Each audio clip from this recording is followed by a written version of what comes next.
साथियों नमस्कार, नमो बुद्धाय। मैं आर के अमोल अमोल 24 चैनल पर आपका हार्दिक स्वागत है। आज आपसे शासन सत्ता के बारे में प्राचीन काल से शुरू करके आज की स्थिति में चर्चा करेंगे। आज की स्थिति की चर्चा करेंगे। प्राचीन काल में शासन सत्ता जो है वो धर्म सत्ता ब्राह्मणों के हाथ में थी, राज सत्ता क्षत्रियों के हाथ में थी और धन सत्ता सृष्टि उस समय बोलते थे बनियों के हाथ में थी। चौथा वर्ग जो था जिसमें पिछड़े और दलित आते थे वो या तो दास होते थे या दासियां होती थी, घर में काम करते थे और तमाम तरह के जो है उनका एक निचला स्तर था। कुछ खेती करते थे, कुछ पशुपालन करते थे, कुछ अन्य काम करते थे, कुछ सेवा का काम करते थे। इस तरह का शासन सत्ता पहले था। ये बात तब की बता रहे हैं जब आर्य और अनार्य की लड़ाइयां हुई थी और आर्यों की उसमें जीत भी हुई थी। तो आर्य अनार्यों की लड़ाई के बाद ये स्थिति बनी। तमाम ढोंग पाखंड आडंबर, ये मंदिर और ये और वो जो है ये उसी समय की देन है। समाज एक तरह से बहुत व्यवस्थित नहीं था, अव्यवस्थित था। और उस समय बहुत हम विस्तृत चर्चा नहीं कर रहे हैं। और उसके बाद जो है 16 महाजनपद बने भारत में और उन 16 महाजनपदों में के द्वारा ही शासन होता था। मतलब पूरा देश जो है काम की जगह थी। मतलब जहां कुछ हो सकता था, राज्य बन सकते थे, उसमें 16 राज्य बने एक तरह से। और अनार्य जो है दक्षिणी भारत की तरफ खिसक करके बहुत अंदर चले गए। तो इस तरह से आर्य अनार्य दो हो गए। आर्य उत्तरी भारत में रह गए और अनार्य जो है दक्षिणी भारत में चले गए। आज भी वो स्थिति है। दक्षिणी भारत में अनार्य रहते हैं और उत्तरी भारत में आर्य रहते हैं। बहुलता है इनके आर्यों की उत्तरी भारत में और अनार्यों की दक्षिणी भारत में। अनार्यों की एक अपनी संस्कृति थी और आर्यों की एक अपनी संस्कृति थी। बहुत संक्षिप्त में आपको बता रहे हैं। तो आर्यों का यही पूजा पाठ, ढोंग पाखंड आडंबर सब चलता था। अनार्यों में भी ढोंग पाखंड आडंबर था, लेकिन वो प्राकृतिक पूजा को ज्यादा महत्व देते थे। सूर्य की, प्रकृति की, जल की, एक की, वो की, इसकी सब वो करते थे। लेकिन पूजा पाठ वो भी करते थे। मंदिरों का निर्माण उन्होंने भी किया और मंदिर वहां भी बहुत आए थे। ये बात की बात है। अब 16 महाजनपद से हम चलते हैं। 16 महाजनपद में काशी, साकेत जो अभी फैजाबाद है या अयोध्या है, मगध सबसे जो है शक्तिशाली महाजनपद था। बज्जी जो लिच्छवी है मुजफ्फरपुर है। इसी तरह से अंग, गांधार, सूरसेन मथुरा जो कंस की राजधानी थी और अवंती उज्जैन का इलाका था। तो इस तरह से 16 महाजनपद थे, छोटे और बड़े। इसमें मगध सबसे शक्तिशाली था और साकेत बहुत बड़ा शक्तिशाली था। बज्जी जो है बहुत ही उन्नत था। बज्जी मतलब लिच्छवी। इस तरह की व्यवस्था थी। लेकिन व्यवस्था जो थी वो 3 ही के पास थी। 3 मतलब ब्राह्मण धार्मिक सत्ता संभालता था, क्षत्रिय सेना और ये जमीनों का संभालता था, और व्यापार जो है सृष्टि बोलते थे उस समय, वो संभालता था। मतलब सत्ता इन तीन के पास ही थी, और ये तीन ही जो है पूरे समाज का संचालन करते थे। और बहुत सारे अय्यासी भी थी, बहुत, ये 16 जनपद आपस में लड़ते रहते थे, एक दूसरे पर चढ़ाई करते रहते थे और एक दूसरे को डिस्टर्ब करते रहते थे। मगध एक कौशाम्बी भी था, वहां पर के राजा उदयन हुआ करते थे, और बहुत सारे थे, उसको डिटेल हम नहीं बता रहे हैं आपको। तो इस तरह से चलता था, और ये आपस में लड़ते रहते थे, एक दूसरे के ऊपर आक्रमण करते रहते थे।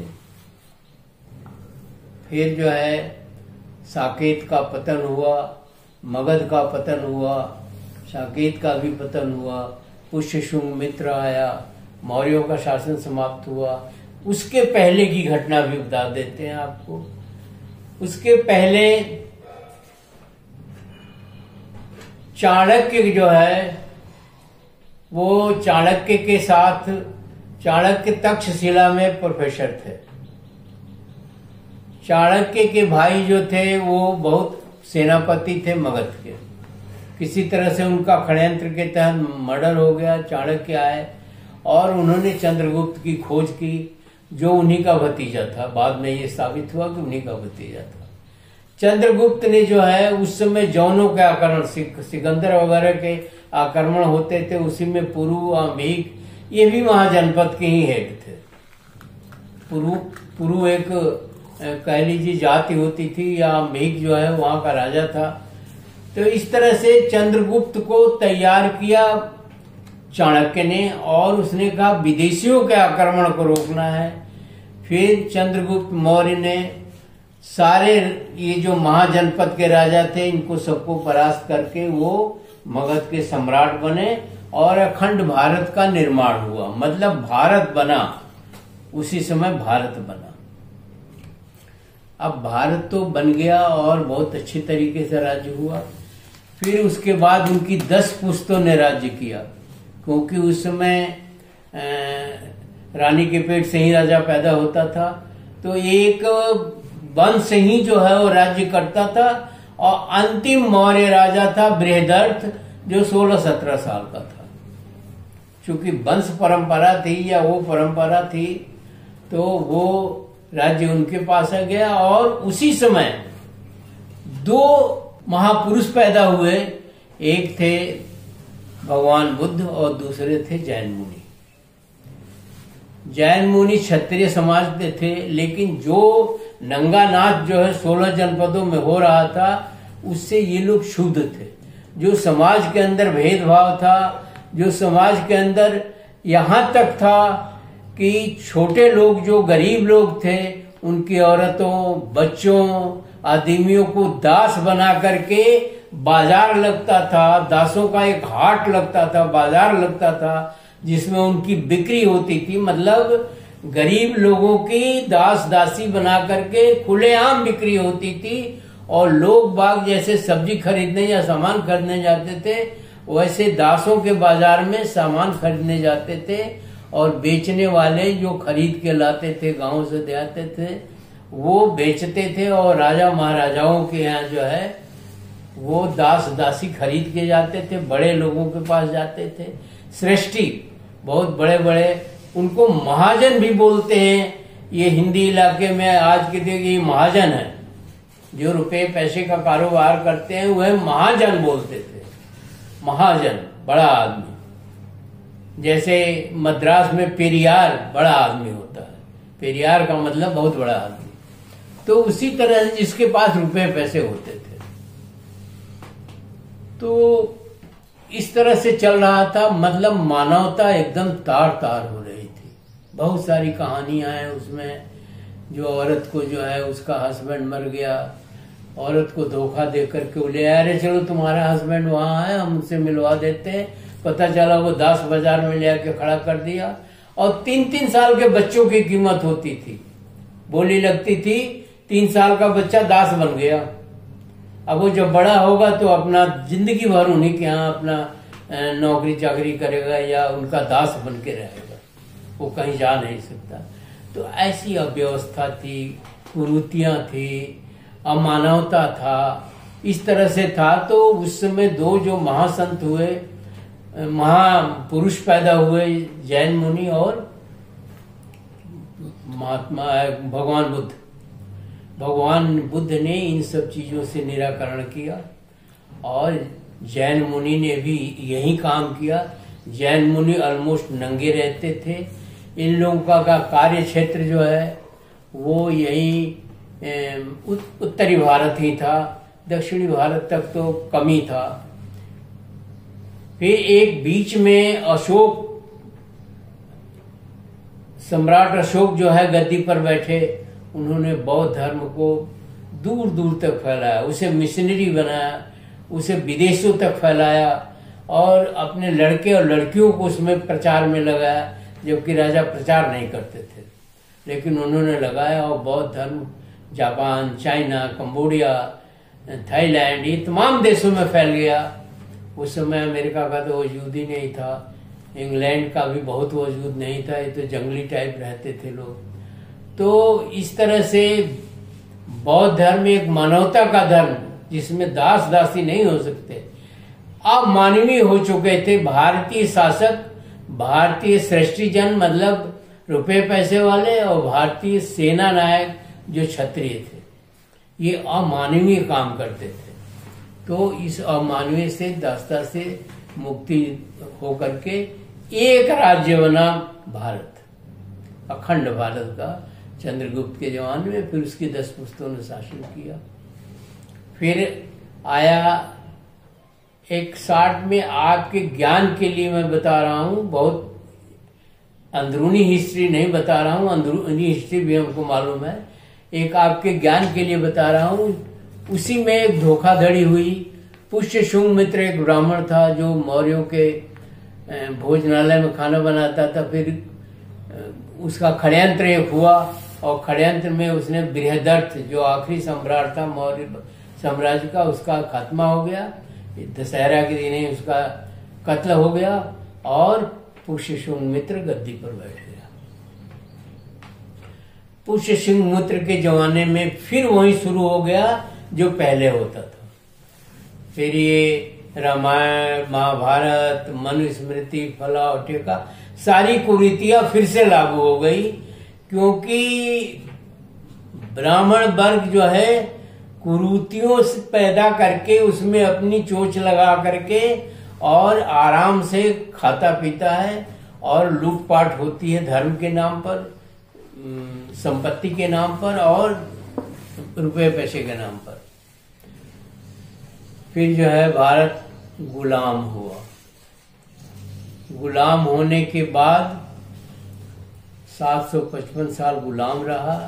पहले मुसलमानों ने शासन किया, उसके बाद जो है अंग्रेजों ने शासन किया।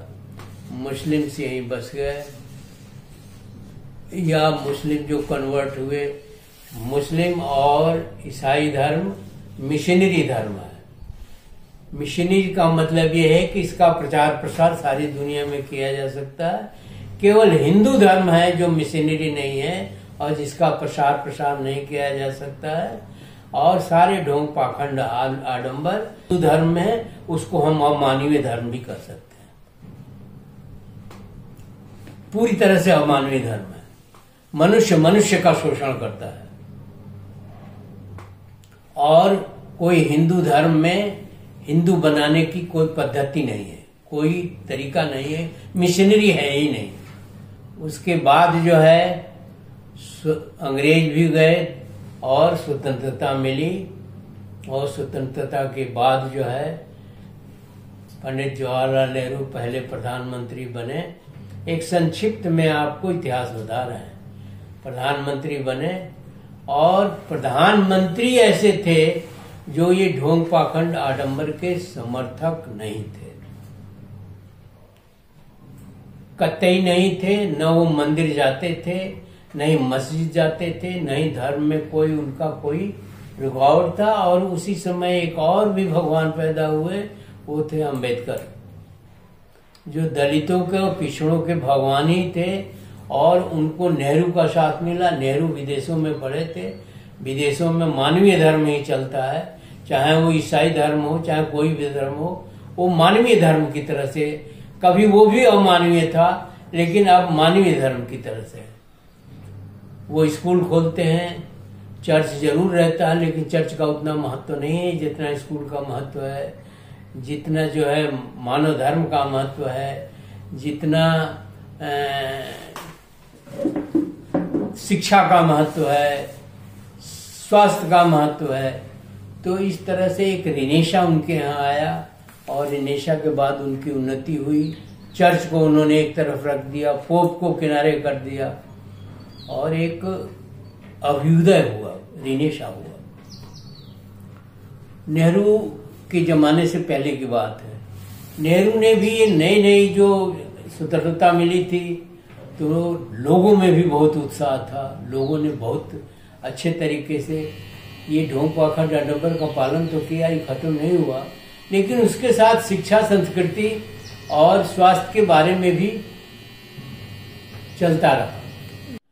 इस तरह से जो है कल कारखाने लगे, नए नए, जो कुछ भी नहीं था इस देश में। ये देश बिल्कुल असहाय और दलित था। विश्व स्तर पर ये दलित देश था। जैसे दलित आप बता रहे हैं ना, इसके पास कुछ भी नहीं था, जैसे दलित के पास कुछ भी नहीं होता है। लेकिन नेहरू ने इस चीज को बुस्टअप किया, और जनता ने भी काफी सहयोग किया, अन्य नेताओं ने भी काफी सहयोग किया। पहले की अपेक्षा बिजली, सीमेंट, ये कुछ भी नहीं बनता था, सब चीजें उपलब्ध होने लगी धीरे धीरे। फिर तमाम शासक आए, इंदिरा गांधी आई, उन्होंने विश्व स्तर पर अपना काम किया, और उन्होंने पाकिस्तान का फैक्टर खत्म किया। जो पाकिस्तान कहता था 1000 वर्ष तक लड़ेंगे भारत से। उसके बाद जो है आज वर्तमान शासन आया। अब सीधे वर्तमान शासन पर आते हैं। इसी वर्तमान शासन के एक ये जो पार्टी का चल रहा है, इसमें भी दो हैं, नरम दल और गरम दल, कट्टर और नॉन कट्टर। तो एक जमाना आया अटल बिहारी वाजपेयी का, अडवाणी का। अडवाणी ने से जरा अलग थे अटल बिहारी वाजपेयी। अटल बिहारी वाजपेयी बिल्कुल नरम दल के थे, समान की बात करते थे। पार्टी तो वही थी, लेकिन थोड़ा अलग थे, मानवीय गुणों से भरपूर थे।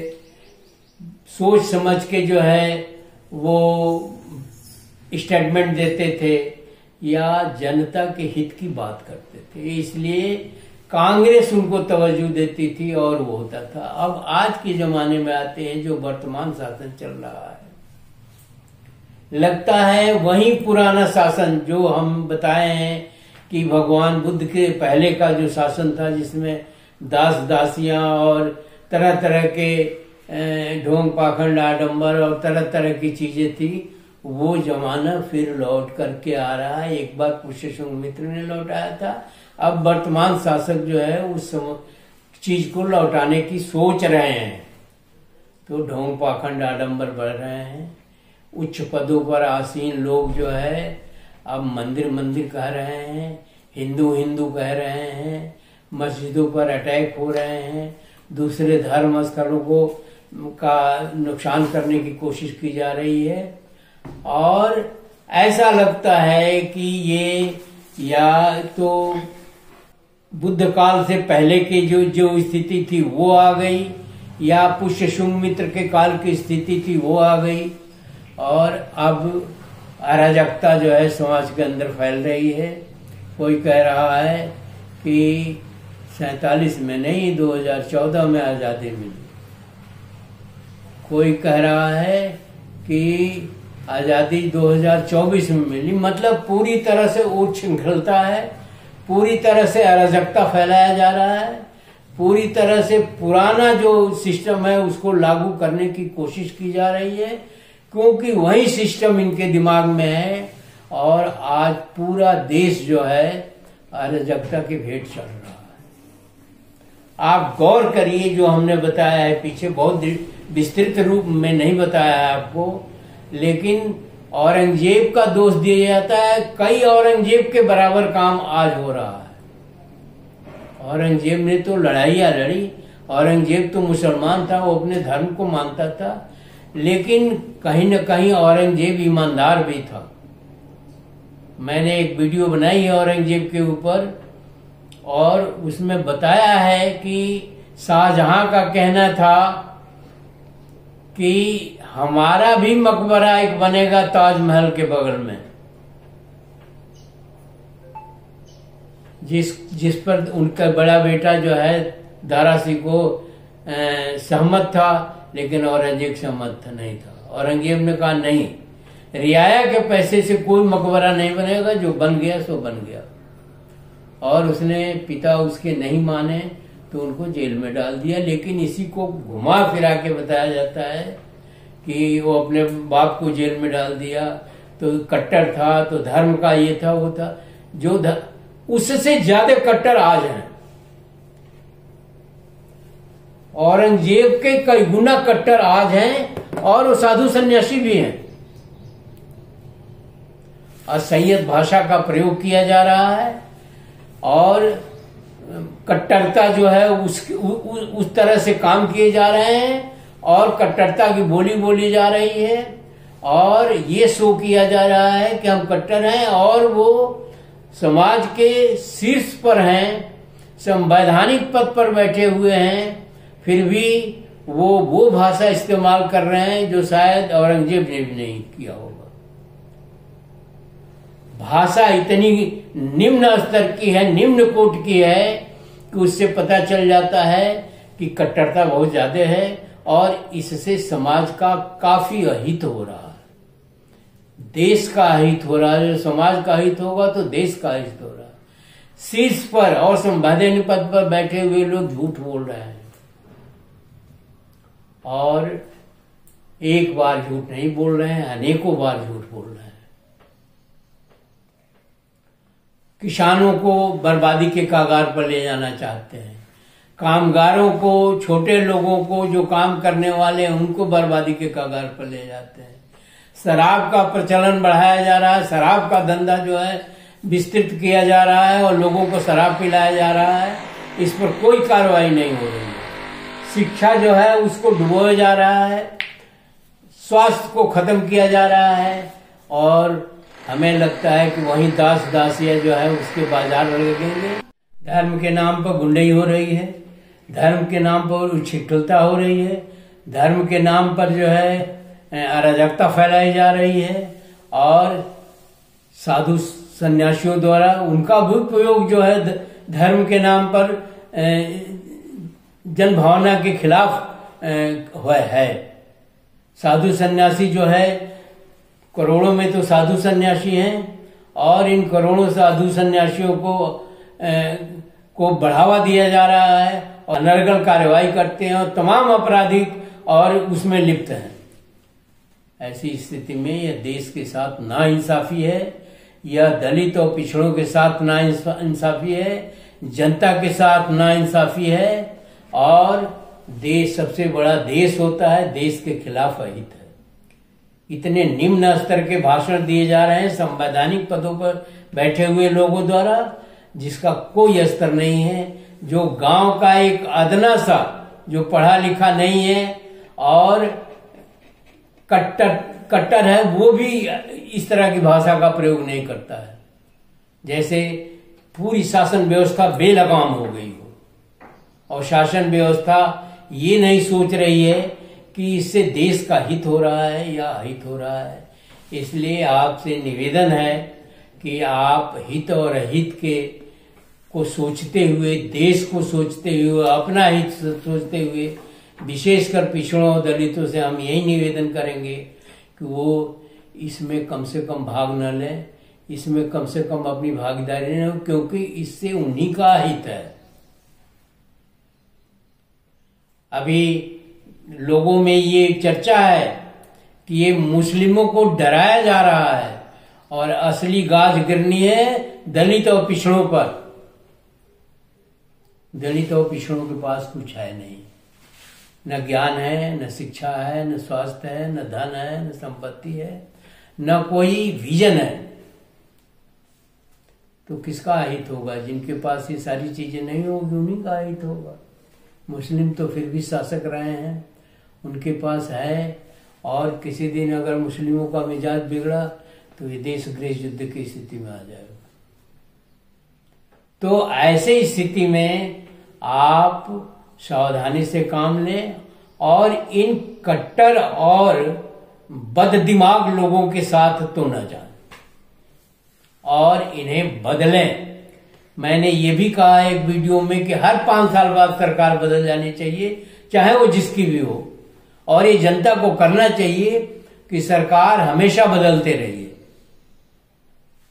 क्योंकि ये अराजक तत्व जो हैं, जो जैसे पहले थे, मैंने बताया है कि शुरुआती दौरों में थे, जनपदों में थे, आपस में लड़ते रहते थे, कुरीतियां फैलाते रहते थे, वो आज भी स्थिति है। और इस चीज पर जनता ही जागरूक होकर के अपना कर सकती है।